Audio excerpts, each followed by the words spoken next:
안녕하세요. 마포중학교 1학년 음악 수업 두 번째 시간입니다. 오늘은 목소리 인공지능을 활용해서 수업을 준비해 봤는데요. 깔끔한 느낌이 좋아서 활용해 보려 합니다. 자, 그럼 수업을 시작하기에 앞서서 몇 가지 안내를 하려고 합니다. 지난 시간에도 말씀드린 내용이기 때문에 학생 여러분께서는 항상 기억해 두셨으면 좋겠습니다. 먼저 선생님이 보여주는 링크를 참조하여 이 북을 다운받도록 합니다.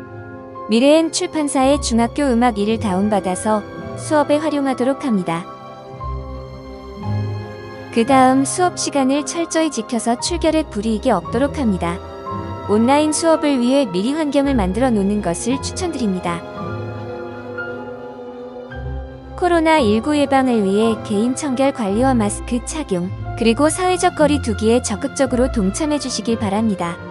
그러면 본격적으로 수업을 시작하도록 하겠습니다.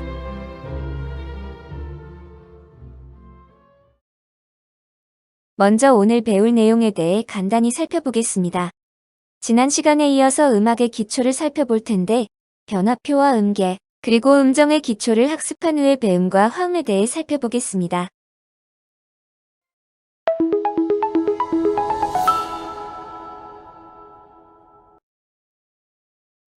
변화표는 음표 앞에 붙어서 임시적으로 음의 변화를 주는 효과와 음자리표 뒤에서 고정적으로 쓰여서 전체 악보에서 해당 음에게 영향력을 주는 효과를 냅니다. 가장 많이 쓰이는 변화표 3개를 살펴보겠습니다. 먼저 샵은 해당 음을 반음 높여 연주하라는 뜻이고, 플랫은 해당 음을 반음 낮추어 연주하라는 뜻입니다. 리표 또는 내추럴은 샵이나 플랫으로 인해 변화된 음을 변화되기 전의 음으로 되돌려서 연주하라는 뜻입니다. 이해를 돕기 위해 그림 자료를 참조하며 설명하도록 하겠습니다. 먼저 샵은 해당 음에서 반음 올려서 연주하라고 말씀드렸죠? 네, 왼쪽 위에 검은 건반을 누르면 됩니다.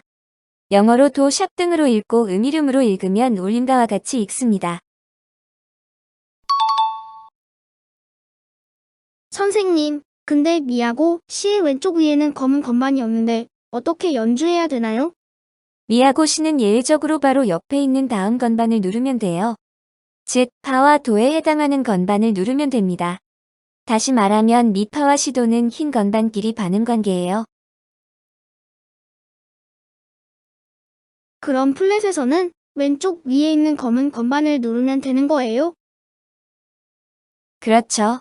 마찬가지로 도 플랫과 파 플랫은 각각 C, 미에 해당하는 건반을 누르면 되고, 얘네들도 흰 건반끼리 반음 관계인 거죠. 그리고 샵은 음 이름 앞에 올림을 붙여서 말했잖아요. 그럼 플랫은 음 이름 앞에 어떤 말을 붙여서 말해야 할까요?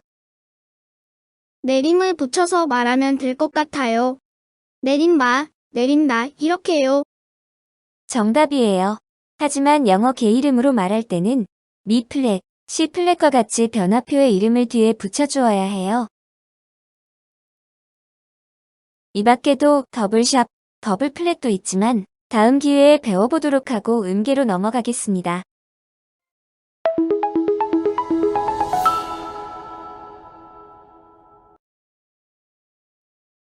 음계를 학습하기 전에 먼저 알아야 할 내용이 있는데요. 바로 온음과 반음의 개념입니다. 연속된 두 음 사이의 관계를 뜻하는데요. 지금부터 이 두 개념에 대해 알아보겠습니다. 학생 여러분, 지금 화면에 제시된 그림을 잘 보시기 바랍니다. 선생님이 도와 레에 해당하는 건반의 표시를 한 개 보이시나요? 이 두 음은 서로 연속된 음입니다. 그런데 도와 레 사이에 있는 검은 건반이 보이시나요? 이렇게 연속된 두 음 사이에서 건반의 종류와 상관없이 음이 단 한 개 존재하는 관계를 오는 관계라고 합니다. 다음, 왼쪽 그림을 보겠습니다. 선생님이 도와 도샵의 표시를 해봤는데요. 이 두 음 사이에는 어떤 음도 존재하지 않습니다. 이와 같은 관계를 반음 관계라고 합니다. 선생님, 그럼 연속된 같은 색깔의 건반은 무조건 오는 관계인 거예요? 당연히 예외가 있죠. 예를 들어 미와 파를 보시면 사이에 어떤 음도 존재하지 않아요. 그렇다면 이 둘은 반응 관계에 있다고 정의할 수 있어요. 하지만 두 건반 모두 같은 색이죠. 아, 같은 원리로 시와 도, 이 두 음도 반응 관계라고 볼 수 있겠네요. 네, 잘 이해하고 있어서 괜히 뿌듯한데요. 하지만 연속된 두 음 사이에서만 적용되는 개념이라는 거 꼭 기억해 두세요. 완전 이해했어요. 근데, 선생님, 음계를 배우기 전에 오음과 반음을 배우는 이유가 있나요? 다음 페이지를 보면서 설명하도록 할까요? 음계는 조성음악에서 꼭 필요한 요소인데 멜로디를 만들 때 주재료로 사용됩니다. 음계의 종류별로 온음과 반음의 배치가 다르기 때문에 앞서서 설명드린 이유도 있고요. 밑에 그림을 보면 도부터 차례대로 음들이 올라가는 게 보이시나요? 마치 계단처럼 일정한 간격과 규칙을 가지고 올라가는 모양 같다고 하여 음의 계단, 즉 음계라고 불리게 된 거예요. 음을 배열하는 방법이 여러 가지가 있어서 음계의 종류도 여러 가지인데요. 오늘은 장음계와 단음계에 대해서 배워보도록 하겠습니다. 장음계는 장조에서 나타나는 음계를 뜻하는 말로써 도에서 출발하여 다음 도까지 차례대로 올라가는 형태의 음계입니다.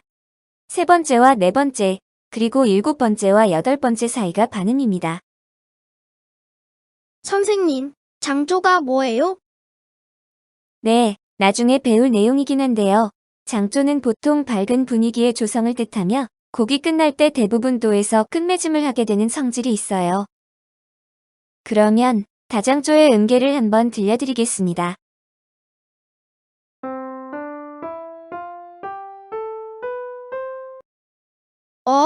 이거 그냥 보통 알고 있던 도레미파솔라시도 아닌가요? 네, 맞아요. 우리가 장음계는 귀에 많이 익혀져 있지만 장음계라는 개념과 명칭까지 알게 된다면 뒤에 나올 단음계와 확실히 구분해서 사용할 수 있어요. 그러면 선생님, 단음계는 장음계와 어떤 것들이 다른가요? 그건 그림을 보면서 설명하겠습니다. 단음계는 단조에서 나타나는 음계로서 나에서 그 다음 나까지 차례대로 올라가는 형태를 보이고 있죠. 단조는 장조에 비해 상대적으로 어둡고 우울한 듯한 느낌을 주어요. 한번 들어보도록 할까요?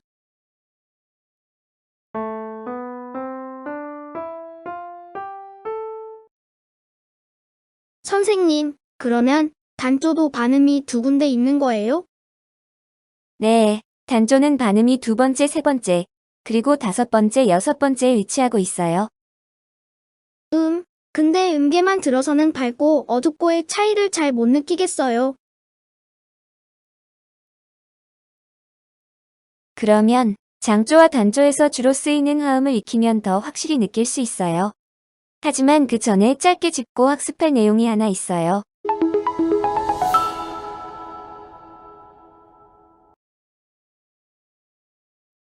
자, 음정에 대해서 말해볼까요? 음의 정확도를 뜻하는 말이에요. 대부분의 사람들이 그렇게 알고 있지만 사실 그건 음고, 즉 음의 높낮이, 피치의 개념입니다. 음정은 두 음의 높이 차이를 나타내는 개념으로 음정을 세는 단위로는 도를 이용합니다. 그리고 자기 자신과의 음정은 0도가 아닌 1도입니다. 선생님, 잘 이해가 안 되는데 예를 들어주실 수 있나요? 그럼 아래의 예시를 보면서 학습해 보도록 하겠습니다. 맨 처음 나와 있는 개 이름은 도와 미입니다. 자기 자신부터 1도로 출발하여 레는 2도, 미는 3도가 됩니다. 아하, 그럼 다음 문제는 제가 해볼게요. 개 이름이 쏘라고시니까 솔라시 1도, 2도, 3도. 3도 맞아요? 네, 정답이에요. 별로 어렵지 않죠? 하지만 같은 3도라도 종류가 여러 가지가 있는데요. 그건 3학년 때 배우게 될 거예요. 자, 음정까지 배웠으니 이제 본격적으로 화음에 대해 학습하도록 하겠습니다.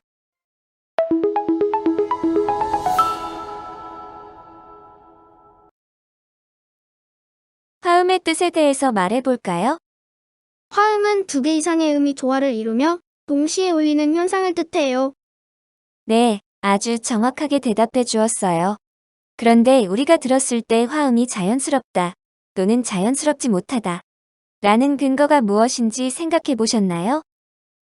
조금 어려운 개념이긴 한데 한 음이 울리면 그 발음체 전체가 진동하면서 진동수의 2배, 3배 등으로 된 음들이 동시에 울리는 배음 현상이 발생하게 돼요. 아래 그림을 보겠습니다. 맨 밑에 도를 1로 두고 정수비에 해당하는 음들을 차례대로 그려보았는데요. 저 음들이 동시에 같은 크기로 들린다면 아주 시끄럽겠죠? 음량은 세 번째 음부터 대폭 줄어들어서 아주 자세히 들어야 들릴까 말까 한 정도예요. 그러면 맨 아래 도를 제외하고 선생님이 노란색으로 칠한 게이름을 말해봅시다. 소라고 미입니다. 네, 우리가 인지하지 못하고 있지만 도음 다음에 울리는 게이름이 순서대로 솔과 미이기 때문에 이를 배치하면 도, 미, 솔이 됩니다. 이 세 음으로 이루어진 화음은 가장 기본이자 으뜸이 되는 화음으로 으뜸화음이라고 이름이 붙여지게 됩니다. 아, 그러면 우리가 자연스럽다고 느끼는 화음과 음의 간격은 배음의 순서와 관계가 있는 거네요. 네, 또한 신기한 건 배음열의 두 번째, 세 번째 음은 5도, 세 번째, 네 번째 음은 4도 간격입니다. 그래서 으뜸화음 다음에 5도 화음과 4도 화음이 많이 쓰이게 되었다는 말도 있어요. 자, 으뜸음 도에서부터 5도와 4도 위의 음이 무엇인지 말해볼까요? 솔과 파입니다. 네, 솔과 파 위에 으뜸화음과 같은 방식으로 두 개의 음을 쌓으면 각각 솔실의 파라도가 만들어집니다. 이 화음들은 5도 화음, 4도 화음 이렇게 불리게 된답니다. 으뜸화음을 포함하여 이 세 가지 화음은 음악에서 주로 쓰이는 화음이기 때문에 주 3화음이라고 불리게 됩니다. 선생님, 화면을 보니까 화음 밑에 버금 딸림 화음이라고 적혀 있는데 이건 무슨 뜻이에요? 화음의 기능에 따라 붙여진 이름인데요. 우리 먼저 주 3화음을 직접 듣고 다시 얘기해 보도록 할게요. 선생님이 차례로 1도, 4도, 5도, 1도 순으로 쳐보도록 할게요.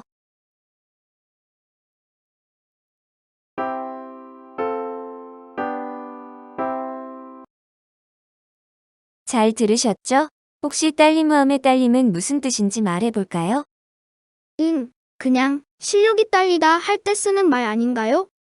그런 뜻도 있지만 여기서는 딸려오다, 딸려가다의 의미로 쓰인 거예요. 대부분의 음악이 5도 화음에서 1도 화음으로 진행하는 경우가 굉장히 많은데 특히 끝마칠 때 많이 볼 수 있어요.